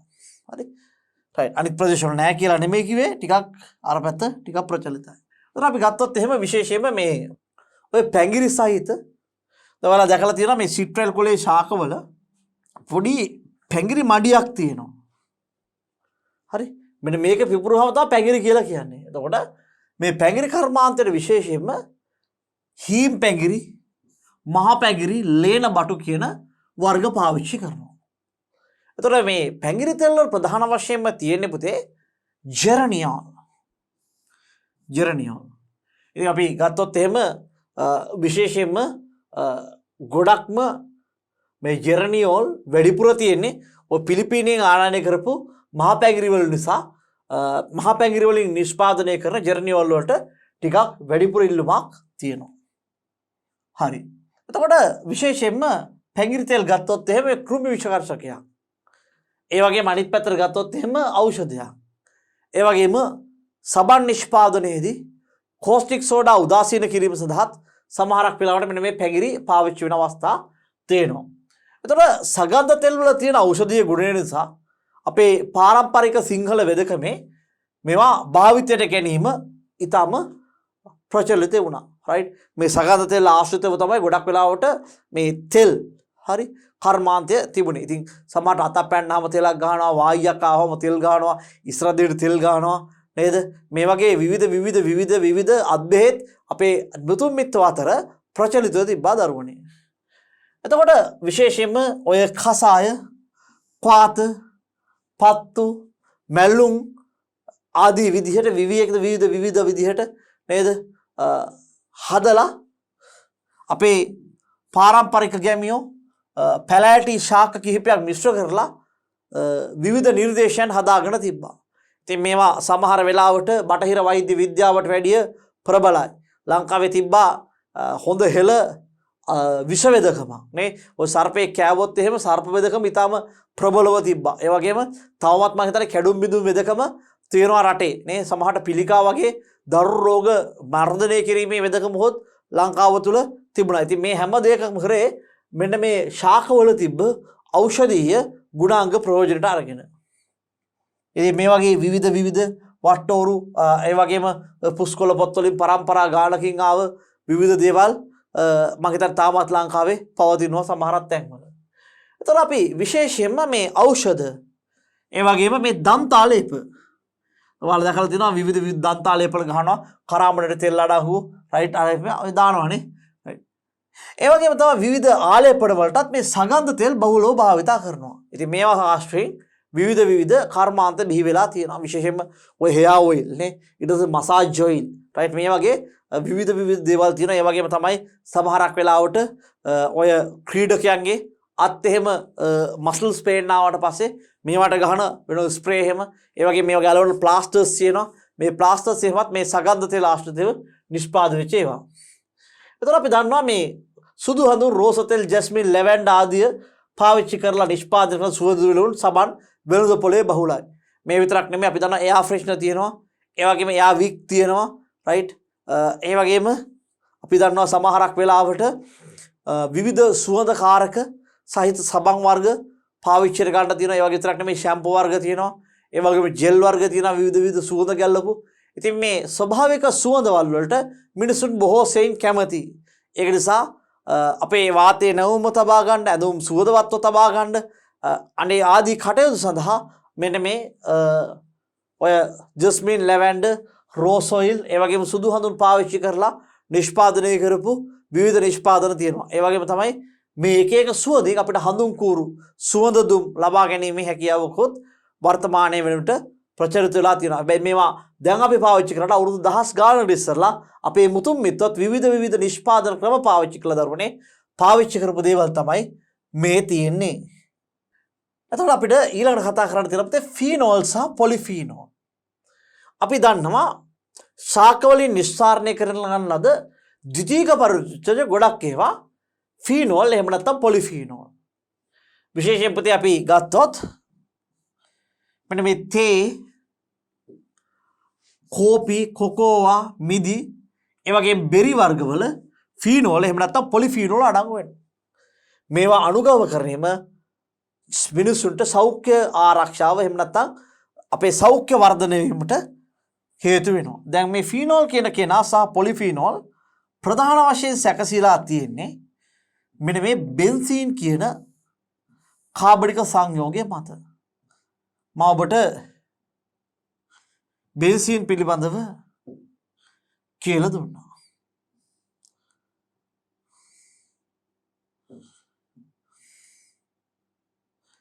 හරි.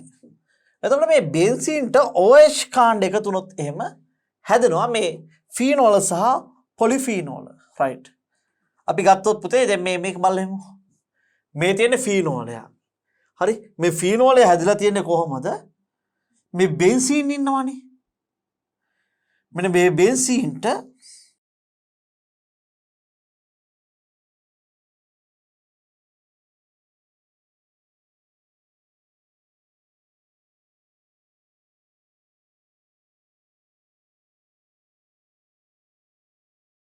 බෙන්සීන්ට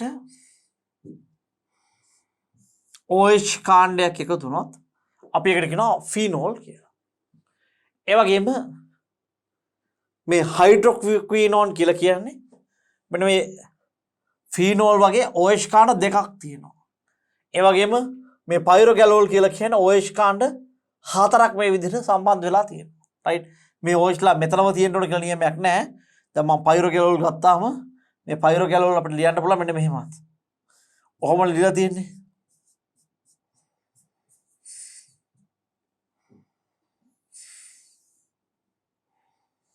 මේක මෙහෙම හරවන්නත් පුළුවන් පයිරෝගැලෝල්. හරි. එහෙම නැත්නම්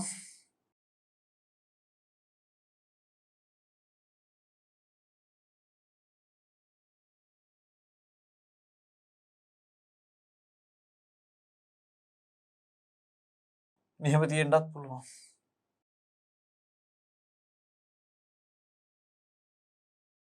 මේවා මේ ප්‍රතිඔක්සිකාරක ගුණයෙන් යුක්ත වෙනවා. විශේෂයෙන්ම මේ ජීවී සෛල ගත්තොත් ජීවී සෛල ඔක්සිකරණයට ලක් වෙලා ඒ සෛලය විනාශ වෙන්න පුළුවන්. එහෙම නැත්නම් මලානික වෙන්න පුළුවන්. එහෙම නැත්නම් ආසාත්මික වෙන්න පුළුවන්. එතකොට අපි ගත්තොත් ජීවී සෛලයක මේ ඔක්සිකරණ ක්‍රියාවලිය නිසා ඒ සෛලවලට එහෙම නැත්නම් ශරීර අවයවයට එහෙම නැත්නම් මේ පද්ධතියට වෙන හානිය වළක්වා ගැනීමට තමයි මේ ප්‍රතිඔක්සිකාරක භාවිතා වෙන්නේ. එතකොට ෆීනෝල් සහ පොලිෆීනෝල් කියලා කියන්නේ හොඳ ප්‍රතිඔක්සිකාරක. අපි දන්නවා ආහාරයක් විදිහට එහෙම නැත්නම් තෙල් මුඩු වීම නරක වීම පාලනය කරන්න එහෙම නැත්නම් ඔක්සිකරණය මගින් සෛල තුල මුක්ත කණ්ඩක හැදිලා ඒ මගින් දාම සක්‍රිය වෙලා ජීවි සෛල විනාශ වෙන්න පුළුවන්. රයිට්. අපි දන්නවා මේ බාඩෝ අපි සමහරට ගන්නවා මේ ගොඩක් වෙලාවට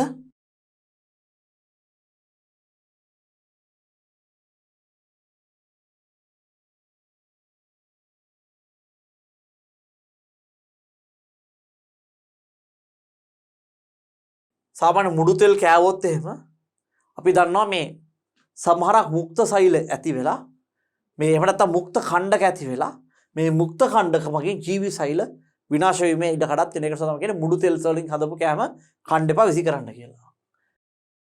එතකොට අපි ගත්තොත් එහෙම මේ ඇස්කෝබික් ඇසිඩ් ඒ වගේම මේ ෆීනෝල් වර්ග තයෝල් කාණ්ඩ ප්‍රතිඔක්සිකාරක මේ ප්‍රතික්‍රියා නවත්වීම සිද්ධ කරනවා. හරි. අපි ගත්තොත් මේ ප්‍රතිඔක්සිකාරක ගුණයට අමතරව පිළිකානාශක ගුණයත් මෙන්න ෆීනෝල් සහ පොලිෆීනෝල් වලට තියෙනවා. එතකොට මේ ෆීනෝල් සහ පොලිෆීනෝල් ගත්තොත් මේවට පිළිකා ශෛල විනාශ කිරීමේ හැකියාවක් තියෙනවා. එතකොට අපි ගත්තොත් එහෙම මේ ශුද්ධජීවී ගුණය විශේෂයෙන්ම මෙයාට හැකියාවක් තියෙනවා මේ ශුද්ධජීවීන්ගේ වර්ධනය අඩාල කරන්න. එහෙම නැත්නම් ශුද්ධජීවීන්ගේ ව්‍යාප්තිය අඩු කරන්න. එහෙම නැත්නම් ශුද්ධජීවීන්ගේ වර්ධනය වෙනත් කරන්න. එහෙම නැත්නම් ශුද්ධජීවී සම්පූර්ණයෙන් විනාශ කිරීමේ හැකියාවක් මෙන්න මේ ෆීනෝල් සහ පොලිෆීනෝල් වල තියෙනවා. එහෙනම් අපි ගත්ත ප්‍රතිඔක්සිකාරකයක් ඒ වගේම පිළිකානාශකයක් ඒ වගේම සුදුජීවී නාශක ගුණය තියෙනවා කාටද මෙන්න මේ ෆීනෝල් සහ පොලිෆීනෝල් කියන කාණ්ඩ. ඒත් අපි මේ ෆීනෝල් පවුලේ ඉන්නවා ෆීනෝල් හයිඩ්‍රොක්විනෝන් සහ පයිරෝගැලෝල් කියන කට්ටිය. මේ ෆීනෝල් හයිඩ්‍රොක්විනෝන් සහ පයිරෝගැලෝල්. අපි දන්නවා මේ ෆීනෝල් අණු කිහිපයක් එකිනෙකට සම්බන්ධ වුණොත් පොලිෆීනෝල හැදෙනවා. ෆීනෝල් එකිනෙක හා බද්ධ වෙලා හැදෙන අපතේ පොලිෆීනෝල විශේෂයෙන්ම අපි ඒවට කියනවා මේ ටැනින් සහ ලිග්නින් කියලා කියනවා. අපි කර්මාන්ත රසායන හින්දි මේ ලිග්නින් කියන ඉගෙන ගත්තා. එතකොට සමහරක් මේ ටැනින් ජලයේ දිය වෙනවා ඒවා කහට රසයක් ලබා දෙනවා. විශේෂයෙන්ම තේවල කහට රසය ලබා දෙන්නේ මෙන්න මේ ටැනින් කියන කෙනා. එතකොට තේකොළ වැඩි වෙලාවක් නැඹුවොත් මේ ටැනින් නිස්තාරණය වෙලා අධික කහට රසයක් ලැබෙන්න ගන්නවා. එතකොට අධික කහට රසය නිසා තේ බොන්නත් බැරි තත්යකට පත් වෙන්න හේතුව තමයි මේ ටැනින් කියන කෙනා. එතකොට අපි ගත්තොත් එහෙම මෙන්න මේ නිල්ලිෂ මේ ග්‍රීන් ටී වල ආදී ටැනින් තියෙනවා. ඒ වගේම පොල් කටු ගත්තොත් පොල් කටු වල අපිට ලිග්නින් දැක්නට ලැබෙනවා. එහෙනම් අපි දන්නවා මේ පොලිෆීනෝල විදිහට විශේෂයෙන්ම අපිට ෆීනෝල් අණු ගොඩක් එකතු වෙලා හැදෙනවා පොලිෆීනෝල. ෆීනෝල ගොඩක් එකතු වෙලා හැදෙනවා කවුද පුතේ? පොලිෆීනෝල. එතකොට ටැනින් සහ ලිග්නින් පොලිෆීනෝල කාණ්ඩයේලා අපි සැලකිනවා. සමහර ටැනින් ජලයේ දිය වෙනවා. ඒවා කහට රසයක් ලබා දෙනවා. තේ අපි අනවශ්‍ය විදිහට රත් කරොත් එහෙම මෙන්න මේ ටැනින් ජලයට එකතු වෙලා අධික කහට රසයක් ලබා දෙනවා. ඒ වගේම නෙල්ලියුෂ ග්‍රීන් ටී වලත් මෙන්න මේ ටැනින් අඩංගු වෙනවා. පොල් කටු වල ලිග්නින් අපිට දක්නට ලැබෙනවා. අතර අපිට එහෙනම් මේ තේ වල ඒවා ග්‍රීන් ටී වල නෙල්ලියුෂ වල පොල් කටු වල පොලිෆීනෝල දක්නට ලැබෙනවා. ඊළඟට අපි කතා කරමු මෙන්න මේ ඇල්කලොයිඩ් හා සම්බන්ධය. විශේෂයෙන්ම මේ ඇල්කලොයිඩ් වල කාබන් හයිඩ්‍රජන් දෙන්නට අමතරව පුතේ නයිට්‍රජන් අඩංගු වෙනවා. එහෙනම් ඇල්කලොයිඩ් වල විශේෂ ලක්ෂණයක් තමයි කාබන් හයිඩ්‍රජන් දෙන්නට අමතරව නයිට්‍රජන් උත් අඩංගු වෙනවා. එතකොට අපි ගත්තොත් එහෙම මේ වගේ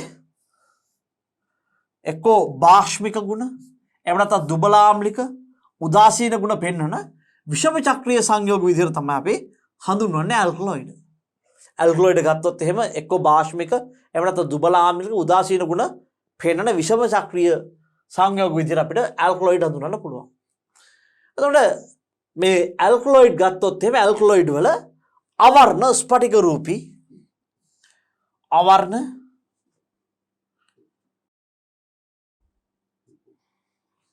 අවර්ණ ස්පටික රූපී ඒ වගේම වාෂ්ප වෙන්නේ නැති ජලයේ දියන නොවන අණු විශේෂයක්. ඇල්කලොයිඩ් ජලයේ දිය වෙන්නේ නැහැ. අපි දැක්කා ෆීනෝල ජලයේ දිය වෙන ස්වභාවයක් තියෙනවානේ. දැන් ටැනින් එහෙම කෙලින්ම ජලයේ දිය වෙනවානේ. හැබැයි මේ ඇල්කලොයිඩ් පවුල ජලයේ දිය වෙන්නේ නැති කට්ටිය බොහෝ විට. එතකොට ඇල්කලොයිඩ් වල වර්ණයක් තියනවද? බොහෝ විට අවර්ණයි.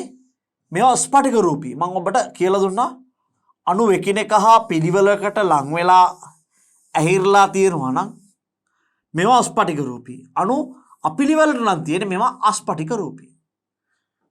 එතකොට මේ ඇල්කලොයිඩ් වාෂ්ප වීම ඉතාම අල්පයි. ඒ වගේ ජලයේ දිය වෙන්නේ නැහැ. හැබැයි ඇල්කලොයිඩ් ගත්තොත් එහෙම ඇල්කලොයිඩ් වල ජලයේ දිය වෙන ඇල්කලොයිඩයක් තියෙනවා. කවුද පුතේ ජලයේ දිය වෙන ඇල්කලොයිඩ්? නිකොටින්. මෙන්න මේ නිකොටින් කියන ඇල්කලොයිඩ් එක ජලයේ දිය වෙනවා. ඇල්කලොයිඩ් වල වර්ණයක් තියෙනවද නැහැ? ඒවා ස්පටික රූපීද අස්පටික රූපීද? ස්පටික රූපී. වාෂ්ප වෙනවද නැත්නම් වාෂ්ප වෙන්නේ නැහැ. ජලයේ දිය වෙනවද නැත්නම් ජලයේ දිය වෙන්නේ නැහැ. හැබැයි ජලයේ දිය වෙන කෙනෙකුත් ඉන්නවා. මෙන්න මේ ඇල්කලොයිඩ් ගොඩේ කවුද ජලයේ දිය වෙන කෙනා? නිකොටින් කියන කෙනා ජලයේ දිය වෙනවා. පුතේ මේකේ කාබන් හයිඩ්‍රජන් ඔක්සිජන්ට අමතරව නයිට්‍රජන් ඔක්සිජනුත් තියෙනවා මේකේ. නයිට්‍රජන් දක්නට ලැබෙනවා. විශේෂයෙන්ම මේ ඖෂධ විදිහට භාවිතා වෙන ඇල්කලොයිඩ් තියෙනවා. මේවා ජලයේ දිය නොවන නිසා ක්‍රීම් විදිහට එහෙම ගොඩක් වෙලාවට පාවිච්චි කරන්න පුළුවන්. කැෆේන් එහෙම කෙනෙක්. ඒ වගේම මොෆින්, කෝඩීන් සහ කොකේන්. මේවා ඖෂධ විදිහට පාවිච්චි කරන ඇල්කලොයිඩ්. මේ ඖෂධ විදිහට පාවිච්චි කරන කට්ටිය නම් බොහෝ වෙලාවට ජලයේ දිය වෙන්න උත්සාහ කරනවා. Caffeine, මොෆින්, කෝඩීන්, cocaine. Caffeine, මොෆින්, කෝඩීන්, cocaine. මෙයාලා ඖෂධ විදිහට පාවිච්චි කරන ඇල්කලොයිඩ්. හැබැයි දැන් කොකේන් එහෙම සමහර වෙලාවට මත්ද්‍රව්‍ය විදිහට අපේ මිනිස්සු පාවිච්චි කරනවා. ඉතින් ඖෂධයක් වැරදි ලෙස පාවිච්චි කිරීම අන්තරාදායක තත්ත්වයක්. එතකොට අපි ගත්තොත් එහෙම පුතේ මේ ඇල්කලොයිඩ් එකිනෙකට වෙනස් ව්‍යුහ රසක් පෙන්වනවා. ඒ වගේ පිළිගත හැකි වර්ගීකරණයක් දක්නට ලැබෙන්නේ නැහැ. ඉතින් මේවා ජීවීන් තුල සංශ්ලේෂණය වෙන්නේ ඇමයිනෝ අම්ල විදිහට. විශේෂයෙන් මේ ඇමයිනෝ අම්ලයක් තමයි ගත්තොත් මේ තයිරොසින් මේ තයිරොසින් විදිහට තමයි ජීවීන් තුල නිපද වෙන්නේ. ඉතින් ඇමයිනෝ අම්ල වලින් සංශ්ලේෂණය වෙන නිසා අනිවාර්යෙන් මේකේ නයිට්‍රජන් උත් අපිට දක්නට ලැබෙනවා. ඇල්කලොයිඩ් වර්ගීකරණයක් අපිට කියන්න ටිකක් අමාරුයි. හැබැයි මේ ඇල්කලොයිඩ් අපි ගත්තොත් එහෙම මේ ප්‍රෝටීන් වලට අයිති නැහැ. හරි. ඇල්කලොයිඩ් ඇමයිනෝ අම්ල වලින් හැදිලා තිබ්බට ආනකො ඇමයිනෝ අම්ල වලින් හැදිච්ච ගොඩක් කට්ටිය ප්‍රෝටීන්නේ. හැබැයි මේ ඇල්කලොයිඩ් ඇමයිනෝ අම්ල වලින් හැදුනට ප්‍රෝටීනයක් නන් නෙවෙයි. ඒක නිසා ඇල්කලොයිඩ් ප්‍රාථමික ප්‍රවෘත්තයක් නෙමෙයි. ඇල්කලොයිඩ් කියන්නේ ද්විතීක පරිවෘත්තජයක්. ඇල්කලොයිඩ් කියලා කියන්නේ පුතේ ද්විතීක පරිවෘත්තය. එතකොට අපි ගත්තොත් එහෙම ඇල්කලොයිඩ් ගොඩක් වෙලාවට නිපද වෙන කට්ටිය කියන්නේ මේ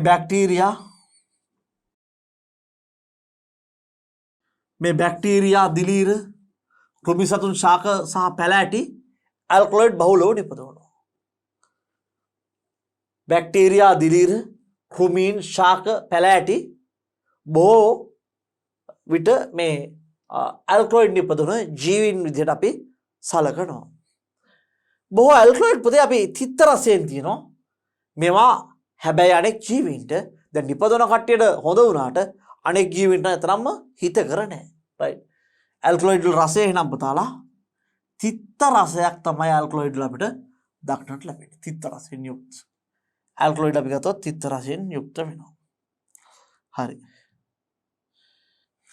එතකොට පුතේ මේ ශාක මේවා නිපද වෙන්නේ අනෙක් ජීවීන්ගෙන් ආරක්ෂා වෙන්න නෙමෙයි. ඇල්කලොයිඩ් වල තියෙන මේ විශේෂ ගුණය නිසා මේවා අඩංගු වෙන පැලෑටි ශාක වර්ග ඖෂධ වශයෙන් ප්‍රතිකාර වශයෙන් දිහට බහුලව පාවිච්චි කරනවා. හරි. එතකොට අපි ගත්තොත් එහෙම ඇල්කලොයිඩ් කියන කෙනා ගොඩක් වෙලාවට අනෙක් ජීවීන්ට හිත කර නැති නිසා මොකද වෙන්නේ මේ අනෙක් ජීවීන්ගේ ආරක්ෂා කරන්න නම් නෙමෙයි මේ ඇල්කලොයිඩ් තියෙන්නේ. ඇල්කලොයිඩ් වල තියෙන ගුණ නිසාම මේ පැලෑටි ශාක විශේෂයෙන්ම විවිධ ප්‍රතිකාර සඳහා පාවිච්චි වෙලා තියෙනවා. ඒක නිසා මේ ඖෂධීය ගුණයක් සහිත නව ඇල්කලොයිඩ් වර්ග අනාවරණය කරගන්න ශාක පැලෑටි සුද්ධජීවි වර්ග උපයෝග කරගෙන පරීක්ෂණ කරනවා.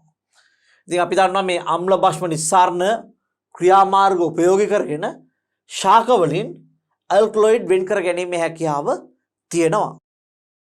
අපි බලමු අපි මේ සාකච්ඡා කරපු ටික විශේෂයෙන්ම අපි ගත්තොත් එහෙම සගන්ධ තෙල් ගත්තොත් එහෙම විශේෂයෙන් අපි කතා කරා මේ ස්වභාවය අපූර්ව දායාදයක් ලංකාවේ වස් සාදමුඳු කරාමනටි කුරුඳු පොතු සාදික්කා වසාවාසි වගේ කුළුබඩු ගන්න ලෝකේ විවිධ කට්ටිය ආවා කියලා. ඒ වගේම ලංකාවේ අවුරුදු ගානක ඉඳලා කුරුඳු නිෂ්පාදනය කරලා අම්බලන්ගොඩ කරන්දෙනිය බද්දේගම කුරුඳු තෙල් නිෂ්පාදනය කරනවා කියලා කිව්වා. කුරුඳු කොළ වලින් තමයි හුමාල ආසවණය කරලා කුරුඳු තෙල් ගන්න. කුරුඳු පොතු වලිනුත් ගන්න පුළුවන්. හැබැයි කුරුඳු පොතු ගණන් නිසා කුරුඳු තෙල් වලින් තමයි මේ වැඩේ කරන්නේ. ඉස්සර යූජිනෝල් තඹ බොයිලර් පාවිච්චි කරලා ගත්තත් ඒ තෙල් අවපැහැ ගැන්වෙන නිසා වර්තමානයේදී අවපැහැ ගැන්වෙන්නේ නැති විදිහට තඹ බොයිලර් එහෙම නැත්නම් ඇලුමිනියම් බොයිලර් පාවිච්චි කරලා හුමාල ආසවණය කරනවා කියලා කිව්වා. ඉතින් යූජිනෝල් තඹත් එක්ක ප්‍රතික්‍රියා කරලා අවපැහැ ගැන්වුවාම ඒක එතරම්ම හොඳ මිලකට දෙන්න බෑ කියලා කිව්වා. රයිට්. එතකොට අපි කතා කරා හම්බන්තොට දිස්ත්‍රික්කයේ පැංගිරි තෙල් කර්මාන්තය සිද්ධ කරනවා කියලා. මේ හීම් පැංගිරි මහා පැංගිරි සහ ලේන බටු පැංගිරි කර්මාන්තයට අමුද්‍රව්‍ය දෙන ප්‍රධාන කට්ටිය අපි කිව්වා මේ ඔය මහා පැංගිරි මේ පිලිපීනයෙන් ආව නිසා විශේෂයෙන්ම ඒකට වැඩි ඉල්ලුමක් තියෙනවා කියලා. පැංගිරි තෙල් වල ප්‍රධාන වශයෙන් තියෙන්නේ කවුද? ජෙරනියෝල්. ජෙරනියෝල් තමයි පැංගිරි තෙල් වල ප්‍රධාන වශයෙන් තියෙන්නේ කියලා කිව්වා. අපි ගත්තොත් එහෙනම් මේවා කෘමි විකර්ෂක සබන් නිෂ්පාදනයට ඖෂධ නිෂ්පාදනයට ඒ වගේම පැංගිරි තෙල් නිෂ්පාදනය කරනවා කියලා කිව්වා. සගන්ධ තෙල් තියෙන ගුණාත්මක නිසා පාරම්පරික සිංහල වෙදකමේ කසාය, ක්වාත, පත්තු, මැල්ලුම් ආදී විදිහට චූර්ණ, කල්ක ආදී විදිහට ඖෂධ සකසා ගැනීම සිද්ධ කරනවා කියලා කිව්වා.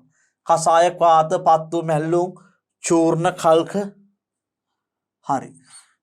දන්තාලේප නිෂ්පාදනයටත් මේ සගන්ධ තෙල් ගන්නවා කියලා කිව්වා. මම ඒත් එකම කිව්වා මේ රෝස, ජැස්මින්, ලැවෙන්ඩර් සහ සුදු හඳුන් පාවිච්චි කරලා සුවඳ විලවුන් ඒ වගේම එයා ෆ්‍රෙෂ්නර් ඊට පස්සේ හඳුන් කූරු වර්ග සහ වෙනත් සුවඳකාරක ද්‍රව්‍ය නිෂ්පාදනය කරනවා කියලා කිව්වා.